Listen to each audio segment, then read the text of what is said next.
नमस्कार फ्रेंड्स। तो आज के इस लेक्चर में हम बात करने वाले हैं about the structure of chromosome. आपको याद होगा इसका बेसिक इन्फॉर्मेशन ऑलरेडी हमने इसके पहले वाले लेक्चर में देखा था। तो दोस्तों हम directly will start with the structure of chromosome. Okay, तो स्टार्ट करते हैं आपका स्ट्रक्चर ऑफ क्रोमोसोम। ओके, तो पहले मैं आपको एक छोटा सा बेसिक डायग्राम बना के इसके कुछ स्ट्रक्चर्स के बारे में बताऊंगा, उसके बाद डिटेल डायग्राम हम देखेंगे। ओके, तो दोस्तों जैसा कि आप जानते हो क्रोमोसोम्स तो एक इसका जनरल डायग्राम बनाता हूं मैं। ओके, उसके बाद हम इसका डिटेल स्ट्रक्चर देखेंगे।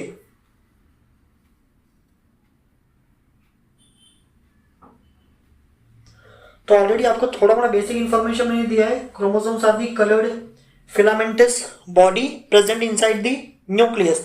अब देखो दोस्तों, जो क्रोमोसोम्स होते हैं, chromosomes are made up of two identical halves और two identical structures. Okay, in these structures are called chromatids. तो ये जो आपको देखने मिल रहा है ना, first and second, this one is first, this one is second, इसको कहते हैं दोस्तों हम, these are called chromatids. Okay, so remember there are two chromatids. Okay, तो यहाँ पे एक नहीं होते, कितने होते दोस्तों आपके? दो chromatids, so two in number. Okay, so as I said, chromosomes are made up of two identical halves, and those halves are called chromatids. So this one is first chromatid, this one is the second chromatid. Remember student, chromatids, ये जो chromatids होते हैं ना, ये एक particular point पे आपके attach होते हैं, and that particular point is called this point. ये दिख रहा है आपको here? ये chromatid पहला वाला, ये दूसरा chromatid, ये इस point पे attach है, and the point at which chromatids are attached, this point is called centromere. इसको हम क्या कहते हैं दोस्तों? सेंट्रोमियर। ओके, सेंट्रोमियर का एक और नाम है, this is also called primary constriction. इसको हम क्या कहते हैं? Primary constriction. ओके, अब ध्यान देना दोस्तों, ये जो सेंट्रोमियर है ना, इसके सेंटर में, ओके, और in the centre of the centromere here is the presence of disc like structure. एक डिस्क जैसा स्ट्रक्चर आपको देखने मिलता है इसके सेंटर में। So in the centre of the centromere here there is a presence of disc like structure, and that disc like structure is called kinetochore. इसको हम क्या कहते हैं दोस्तों? kinetochore। बेसिकली kinetochore करता क्या है? सबसे पहले लिख दो, it is present in the centromere। Okay, so present at the in the centromere. तो दोस्तों ये सेंट्रोमियर के अंदर ही आपको देखने मिल जाता है। कैसा होता है? Disc like. Okay, disc like, तो बेसिकली आपको डिस्क जैसा देखने मिलता है। अब देखो ये इसका मेन काम क्या है? तो जब सेल डिवीजन होता है ना फ्रेंड्स, तो आपको याद होगा वहां पे स्पिंडल फाइबर्स आपके बनते हैं। तो जो स्पिंडल फाइबर्स बनते हैं ना, वो यहीं पे आके अटैच होते हैं। अगर क्रोमोसोम पे कहीं स्पिंडल फाइबर अटैच होता है ना, तो किधर अटैच होता है? आपका काइनेटोकोर पे। So here what happened? Spindle fibers attach. Spindle fibers attach during cell division. तो जब सेल डिवीजन होता है ना दोस्तों, उस दौरान स्पिंडल फाइबर्स आपके क्रोमोसोम पे अटैच होंगे। तो कहाँ पे अटैच होते हैं? वो यही पॉइंट होता है, यानी कि काइनेटोकोर पे अटैच होता है। एक बात और फ्रेंड्स, जो आपके क्रोमैटिड्स होते हैं ना, ओके, क्योंकि ये दोनों ही क्रोमैटिड्स सेम क्रोमोसोम का पार्ट है, since both the chromatids are part of the same chromosome, so they are specifically called sister chromatids. तो अगर मैं इन क्रोमैटिड्स को सिस्टर क्रोमैटिड्स लिख दूं तो ज्यादा अच्छा होगा। Okay, since they are the part of same chromatids. इसके अलावा chromatids attach at centromere lengthwise, ये वर्टिकली अटैच होते दोस्तों, हॉरिजॉन्टली अटैच नहीं होते। समझा आपको? तो दोस्तों ये कुछ इसके बारे में basic information. First of all chromosome का जनरल इन्फॉर्मेशन मैंने आपको ऑलरेडी दिया है। Coloured filamentous body present inside the nucleus. Okay, बाकी chromosomes are made up of two identical halves, and those halves are called chromatids. Okay, since जो chromatids होते हैं same chromosome के पार्ट होते हैं, so they are called sister chromatids. ध्यान देना दोस्तों, both the chromatids are attached together at a particular point. एक particular point पे दोनों chromatids attach होते हैं, and that point is called centromere. Okay, this is also called primary constriction. इसको हम क्या कहते हैं? प्राइमरी कंस्ट्रिक्शन भी कहते हैं। अब देखो दोस्तों, इसी सेंट्रोमियर के अंदर there is a presence of disc like structure, and that disc like structure is called kinetochore. याद रखना, this is the place at which spindle fibre comes and attach during the process of cell division. Okay, अब दोस्तों थोड़ा सा detail structure हम देख लेते हैं। तो यहाँ पे मैं एक डायग्राम ड्रॉ करूंगा, उसके बाद हम इसके बारे में डिस्कस करते हैं। ओके, तो ये तो इसका जनरल स्ट्रक्चर जैसा कि क्रोमोसोम हमको बताया गया है कुछ ऐसा ही होता है। ओके, अब देखो इसका थोड़ा डिटेल स्ट्रक्चर हम देखेंगे दोस्तों। तो मैं ड्रॉ करता हूं।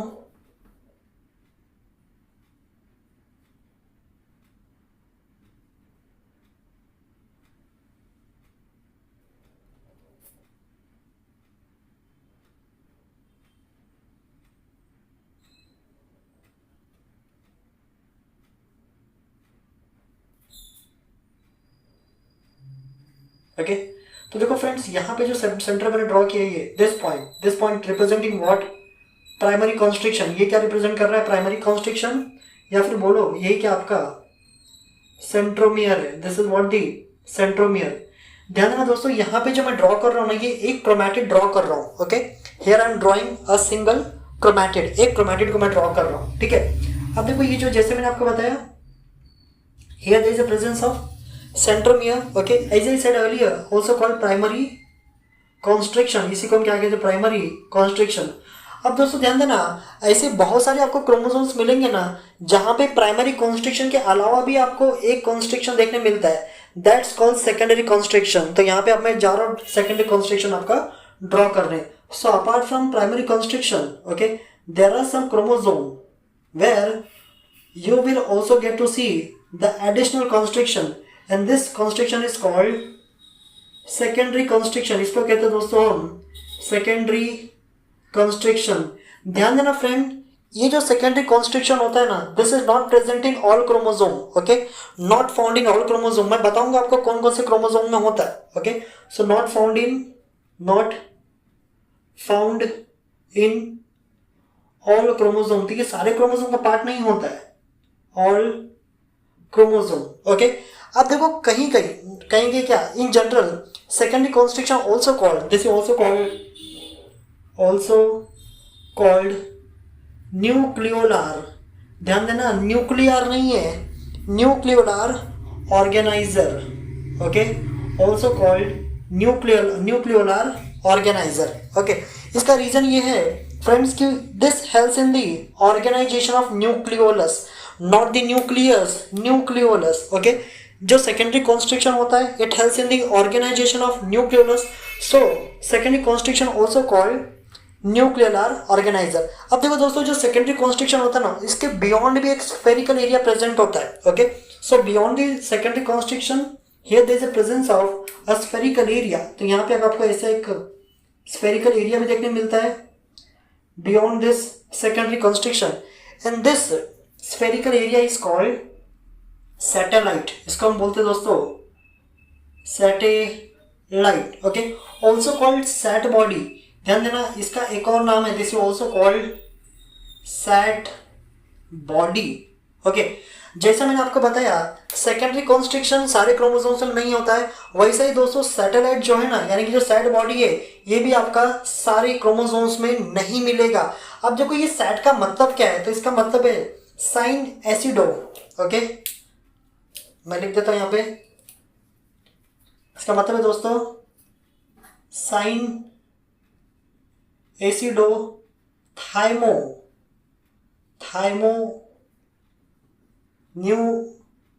न्यूक्लिनिको। ओके, तो दोस्तों इसको बोलते हैं हम साइन एसिडो थाइमो न्यूक्लिनिकोसाइट बेसिकली, या फिर साइन एसिडो थाइमो न्यूक्लिनिको बॉडी। याद रखना दोस्तों, ये जो सैटेलाइट रीजन होता है ना, हियर नो डीएनए, इस रीजन में आपको डीएनए देखने को नहीं मिलता। Okay, so this area of the chromosome is actually without DNA, यहाँ पे डीएनए प्रेजेंट नहीं होता दोस्तों। तो मैं लिख देता हूं, this area of chromosome is actually without DNA, यहाँ पे डीएनए प्रेजेंट नहीं होता। ओके, विदाउट डीएनए, यहाँ पे आपको डीएनए देखने को नहीं मिलेगा। Again as I said, it is not present in all the chromosomes, ये सारे क्रोमोसोम्स आपको देखने को नहीं मिलेगा। ओके, अब देखो ये कौन कौन से क्रोमोसोम्स में होते हैं, तो जो आपका सैटेलाइट बॉडी है और secondary constriction, they are present in, okay, ध्यान में मैं दोनों की बात कर रहा हूं, they are present in some acrocentric chromosome. तो कुछ एक्रोसेंट्रिक क्रोमोसोम्स होते हैं ना दोस्तों, उसमें होते हैं। कौन कौन सा? So they are found in chromosome number 13, 14, 15, इसके अलावा 21 एंड 22। सो रिमेंबर, ये जो आपका सैटेलाइट बॉडी है या फिर सेकेंडरी कॉन्स्ट्रक्शंस है, they are present in chromosome number 13, 14, 15, 21 and 22। समझ में आया? अब दोस्तों थोड़ा और भी हम बात कर लेते हैं। देखो, just opposite to this satellite body, तो ये इसके एक एंड पे सैटेलाइट बॉडी हो गया, ओके। इसके दूसरे एंड पे ना दोस्तों, यहाँ पे भी आपको एक स्ट्रक्चर मिल जाएगा, okay. This structure is called telomere. इसका हम क्या कहते हैं friend? Telomere. remember student, this telomere represent the tip of the chromosome। ये क्या इसका टिप है, ओके। और यू कैन से telomere present at the tip of chromosome, तो क्रोमोसोम के टिप पे प्रेजेंट होता है। इन जनरल टीलोमियर काम क्या करता है दोस्तों? तो याद रखना, टीलोमियर का दो मेन काम होता है। सबसे पहला, telomere helps in attaching the chromosome to the nuclear envelope. ध्यान देना, ये सबसे पहला क्रोमोसोम को न्यूक्लियर एनवेलप से चिपका के रखने का काम करता है। दूसरा काम क्या करता है ना, it helps in it prevents the sticking of to chromosomes. अब देखो, सारे क्रोमोसोम्स ही है, एक ही चीज से बने, आपका डीएनए से बने हैं। इसका मतलब उनकी टेंडेंसी है आपस में चिपकने की। तो उनको चिपकने से कौन रोकता है आपस में? तो ये टीलोमियर ही रोकता है। तो उसका दो काम है दोस्तों, ओके। पहला, it stick chromosome to the nuclear inner wall of the nuclear membrane, okay। इसके अलावा ये स्टिक तो करता है, but also prevent sticking of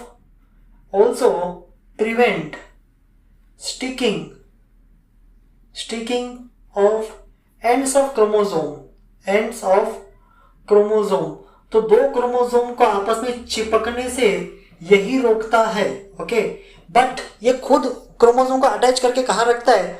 to the nuclear membrane, और यू कैन से inner wall of the nuclear membrane, okay. तो दोस्तों ये हो गया आपका टीलोमियर। यहाँ पे एक और स्ट्रक्चर आपको देखने मिलेगा दोस्तों, ओके।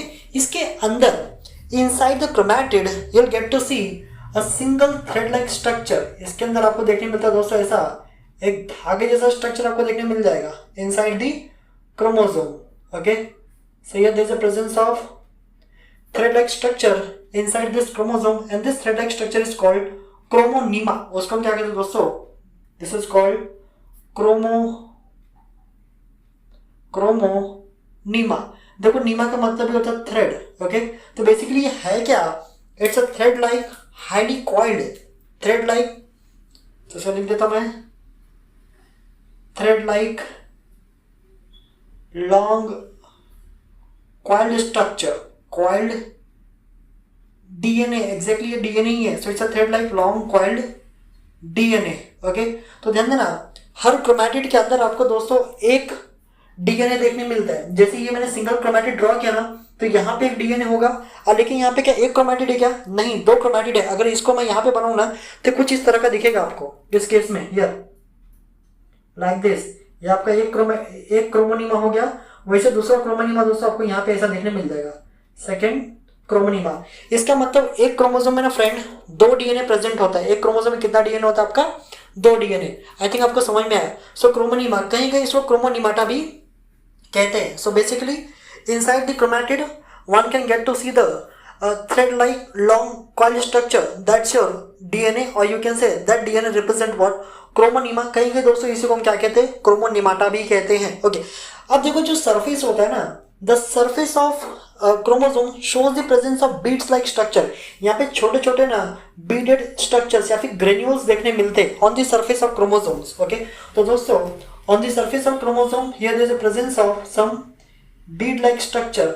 ये जो बीड जैसे स्ट्रक्चर्स आपको दिख रहे हैं ना, दीज आर कॉल्ड क्रोमोमियर्स। इसको कहते हैं हम friends chromomeres. So these are the chromomeres, okay। So chromomeres are nothing but the bead like structure. These are beads like structure. So beads like structure on the surface of chromosome, on the surface of chromosome. देखो दोस्तों जो Beed like structures होते हैं ना, ये ऐसा नहीं है कि बीड लाइक स्ट्रक्चर्स ये कुछ अलग नहीं है, दे आर एक्चुअली डीएनए। ये डीएनए ही है। जब डीएनए आपका कॉइल होता है ना, और जो उसमें हिस्टोन प्रोटीन वगैरह होते हैं, उस वजह से ना ये कुछ बीडेड अपीयरेंस यहाँ पे आपको देखने मिलता है सरफेस पे। तो ये डीएनए का ही पार्ट है, it's a part of your DNA only, okay.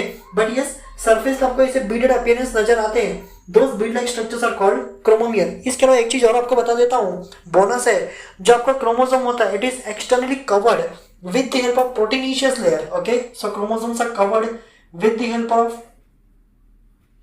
proteinaceous layer। तो एक proteinaceous layer से दोस्तों आपका ये कवर होता है, and that proteinaceous layer is called pellicle। So this pellicle is nothing but it's a protein covering, it's a proteinaceous covering of chromosome, proteinaceous covering of chromosome, okay? और तो मेरे को नहीं लगता इसमें फ्रेंड कुछ छूटा हुआ है। आई थिंक इसके सारे स्ट्रक्चर्स को हमने टच कर दिया है, ओके। तो जैसे मैंने आपको बताया, if you talk about the structure of chromosome, so we have two chromatids held together at a point called centromere, also called primary constriction. उसके सेंटर में डिस्क जैसा स्ट्रक्चर उसको कहते हैं हम काइनेटोकोर। यहाँ पे आके आपका स्पिंडल फाइबर अटैच होता है। बाकी देखो ये सब तो हमने ऑलरेडी देख लिया, primary constriction. Now apart from primary constriction, one more constriction is also present, that's called secondary constriction. इसको कहते हैं हम सेकेंडरी कंस्ट्रिक्शन। बट याद रखना दोस्तों, ये सारे क्रोमोसोम्स में नहीं होता है, कुछ सिलेक्टेड क्रोमोसोम में ही प्रेजेंट होता है। कौन से टाइप के? एक्रोसेंट्रिक क्रोमोसोम में आपको देखने मिलेगा, ओके। अब देखो सेकेंडरी कंस्ट्रिक्शन के बियॉन्ड भी एक आपको स्फेरिकल एरिया देखने मिलता है। This spherical area is called satellite, also called sat body. इसका मतलब देखो, इसका पूरा नाम है साइन एसिडोथाइमो न्यूक्लिनिको, ओके। दिस एरिया, ये जो एरिया होता है दोस्तों, यहाँ पे एज सच कोई डीएनए प्रेजेंट नहीं होता। अब ये सेकेंडरी कॉन्स्ट्रिक्शन और सैटेलाइट बॉडी, ये आपको कौन से क्रोमोसोम मिलेगा? सो क्रोमोसोम नंबर याद रखना 13, 14, 15, 21 एंड 22, ओके। आई होप आपको समझ में आए। अब देखो, just opposite to the satellite region, here there is a presence of what? A tip of the chromosome, and that tip of the chromosome is called telomere. इसको हम कहते हैं दोस्तों टीलोमियर। इसका दो काम है, पहला तो दो क्रोमोसोम को आपस में चिपकने से बचाना, दूसरा काम है क्रोमोसोम को चिपका के रखना to the inner wall of the nuclear membrane. इसके अलावा दोस्तों आप देखोगे, सो ईच क्रोमैटिड, ओके, जैसे यहाँ पे दो क्रोमैटिड्स है ना, so each chromatid consist of highly coiled long thread like structure, okay, और highly coiled long thread like DNA. That DNA is actually called chromonema. इसको हम क्या कहते हैं? क्रोमोनीमा। इसके अलावा दोस्तों जो आपका क्रोमोसोम होता है, इसके सरफेस पर छोटे छोटे बीडेड अपीयरेंस आपको देखने मिलते हैं। Those beads like structures are called chromomere. और लास्ट में हम बोल सकते हैं द क्रोमोसोम और the entire chromosome is covered with the help of proteinaceous layer, and that proteinaceous layer of the chromosome is called pellicle. तो दोस्तों ये हो गया आपका खत्म about the structure of chromosome. अब हम बात करते हैं about types of chromosome, okay. Now let us start with the types of chromosome. तो देखो पहला जो टाइप है आपका, it is on the basis of function, okay. So talking about the types of chromosome, types of chromosome, okay. तो दोस्तों सबसे पहले बात करते हैं on the basis of function. अगर आप फंक्शन के हिसाब से देखोगे ना, तो दो टाइप के क्रोमोसोम आपके पास हो जाते हैं। एक होता है आपका, एक को बोलते हैं ऑटोसोम्स, ऑटोसोम। दूसरा है दोस्तों एलोसोम, एलोसोम। देखो autosomes are nothing but the, ये वो क्रोमोसोम्स होते हैं जो कि आपके बॉडी के कैरेक्टर को कंट्रोल करते हैं। So in general they controls body character, okay, control body character, okay, body characters. जबकि ये जो एलोसोम्स होते हैं ना, allosomes are also called sex chromosomes, these are also called sex chromosome. इसको दोस्तों हम बोलते हैं sex chromosome. That means the help and determination of sex. ये जो है ना सेक्स डिटर्मिनेशन में हेल्प करते, याद रखना, they are involve in sex determination. अब देखो यहाँ पे मैंने लिखने को तो लिख दिया, they are involve in sex determination. इसका मतलब ये नहीं है कि ये सिर्फ सेक्स डिटर्मिनेशन का ही काम करते हैं, नहीं, ये बहुत सारे बॉडी कैरेक्टर्स को भी कंट्रोल करते हैं, ठीक है। तो ऐसा नहीं कि they are exclusively involve in sex determination, no, बहुत सारे बॉडी कैरेक्टर को भी कंट्रोल करते हैं। But yes, in general they are the allosomes are also called sex chromosomes. बाकी देखो ऑटोसोम्स की संख्या कितनी होती है? सो हियर 44 इन नंबर, दोस्तों याद रखना 44। ये कितने होते हैं आपके? 44। जबकि जो एलोसोम्स होते हैं ना, ये दो होते हैं, ओके। दो, एक तो एक्स हो सकता है, दूसरा क्या होगा दोस्तों वाई होगा। अगर फीमेल है तो उसकी बॉडी में दोनों ही एक्स मिलेगा, और अगर मेल है तो उसकी बॉडी में एक एक्स और एक क्या मिलेगा आपको, वाई मिलेगा। समझ में आया? तो देखो ये पहला हो गया आपका types of chromosome on the basis of their function. तो एक जो कि बॉडी के कैरेक्टर को एक्सक्लूसिवली कंट्रोल करता है, एक बॉडी के कैरेक्टर को तो कंट्रोल करता ही है लेकिन वो प्राइमरली इन्वॉल्व होता है सेक्स डिटर्मिनेशन में। Okay, so we have total 44 autosomes and 2 sex chromosome, that's X and Y. अगर फीमेल है तो दोनों एक्स होंगे, मेल है तो उसमें एक एक्स और एक वाई आपको देखने मिलेगा। तो दोस्तों ये हो गया आपका types of chromosome on the basis of function. अब बात करते हैं types of chromosome on the basis of location और the position of centromere. Okay, तो फ्रेंड मेरे को इसको इरेज करना पड़ेगा, थोड़ा नहीं पूरा इरेज करना पड़ेगा। तो इसको मैंने इरेज कर दिया इधर। ओके, अब हम देखते हैं types of chromosome on the basis of position of centromere. Okay, so let us start with the types of chromosome on the basis of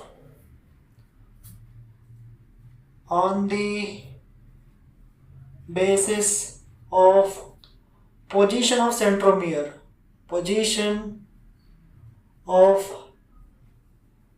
centromere यानी कि सेंट्रोमियर कहाँ है उसके बेसिस पे दोस्तों अब हम बात करेंगे about the types of chromosomes. तो देखो on the basis of position of centromere we have 4 different types of chromosome. अब वो कौन कौन से टाइप्स है फटाफट देख लेते हैं। तो देखो सबसे पहले यहाँ पे मैं इसको कॉलम्स बनाऊंगा दोस्तों। तो सबसे पहले यहाँ पे मैं बनाता हूँ टाइप्स। ओके, कौन कौन से टाइप्स के क्रोमोसोम्स है उसका कॉलम। तो याद रखना 4 टाइप्स के क्रोमोसोम्स होते हैं। एक है आपके पास मेटासेंट्रिक, दूसरा दोस्तों आपके पास सब मेटासेंट्रिक, दूसरा है submetacentric, third we have acrocentric, तीसरा दोस्तों जो टाइप आपके पास एक्रोसेंट्रिक, चौथा है दोस्तों आपके पास it's telocentric, fourth we have telocentric. तो दोस्तों टोटल 4 टाइप के क्रोमोसोम्स होते हैं on the basis of location of centromere. अब हम बात करते हैं कि सेंट्रोमियर एग्जैक्टली कहाँ पे लोकेटेड होता है। तो यहाँ पे लिखेंगे हम position of centromere, position of centromere. देखो अगर क्रोमोसोम मेटासेंट्रिक टाइप का ना दोस्तों, in this case the centromere located exactly in the middle of the chromosome, here in the middle of the chromosome। तो अगर क्रोमोसोम के सेंटर में centromere present है तो उसको बोलते हैं friends metacentric type of chromosome. दूसरा देखो आपका है सब metacentric, in this case slightly away from the centre यानी कि मिडल से थोड़ा सा दूर होता है। Okay, in case of metacentric type of chromosome what happened, the centromere is present okay here slightly away from the centre, तो centre से थोड़ा दूर प्रेजेंट होता है आपका सब मेटासेंट्रिक। बात करें तीसरे की दोस्तों एक्रोसेंट्रिक की, तो इस टाइप में here the centromere is present more towards the one and, एक तरफा होता है। Okay, more towards one and. Okay, तो एक तरफा आपका जो है सेंट्रोमियर प्रेजेंट होता है in case of acrocentric. Telocentric at the tip, अगर टिप पे ही आपका सेंट्रोमियर लोकेटेड है तो उसको बोलते हैं दोस्तों हम टीलोसेंट्रिक टाइप ऑफ क्रोमोसोम। अब देखो एग्जैक्टली कैसे दिखते हैं, तो मैं एक छोटा सा डायग्राम में ड्रॉ करूंगा यहाँ पे। ओके, एक डायग्राम में ड्रॉ करके आपको दिखाऊंगा कि ये किस तरह से आपको नजर आते हैं। ठीक है, तो देखो अगर मेटासेंट्रिक रहेगा तो उसका एक जनरल डायग्राम है, एकदम भारी वाला डायग्राम नहीं होगा, जनरल डायग्राम। तो ये कुछ ऐसा दिखता है आपको। ओके, ये the centromere is there in the centre. अगर सब मेटासेंट्रिक हो दोस्तों तो उसका एक आर्म थोड़ा छोटा होगा और जो दूसरा आर्म है थोड़ा सा बड़ा होगा। दिस इज योर सब मेटासेंट्रिक, सेंटर से थोड़ा सा खिसक गया है। अब एक्रोसेंट्रिक में दोस्तों एक आर्म बहुत ज़्यादा छोटा हो जाता है और दूसरा आर्म जो है ना, देखो आर्म नहीं आर्म, ARM आर्म। ओके, दूसरा आर्म आपका कुछ ज़्यादा ही बड़ा हो जाता है। ओके, और टीलोसेंट्रिक में ना दोस्तों यहाँ पे here it is present at the tip, एकदम से क्या होता है टिप पे होता है, तो आपको एक आर्म नजर ही नहीं आएगा। ओके, ये हो गया इसका जनरल डायग्राम। अब देखो शेप, ओके, शेप बहुत इंपॉर्टेंट है दोस्तों, आपको मैं कुछ नोट पॉइंट भी दूंगा आगे। ओके, देखो शेप की बात करें,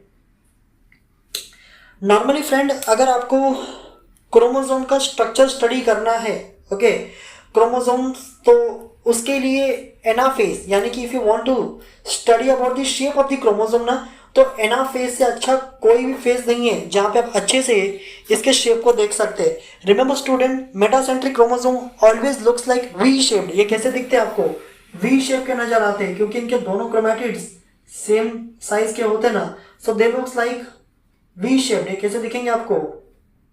वी शेप। ओके, जबकि जो सब मेटासेंट्रिक क्रोमोसोम दोस्तों, this looks like L shape. ये कैसा दिखता है आपको? एल शेप का दिखेगा। एक क्रोमैटिड इसका थोड़ा बड़ा, एक क्रोमैटिड थोड़ा सा छोटा, so this looks like L shape. ये बहुत इंपॉर्टेंट एग्जाम में बहुत बार आता है।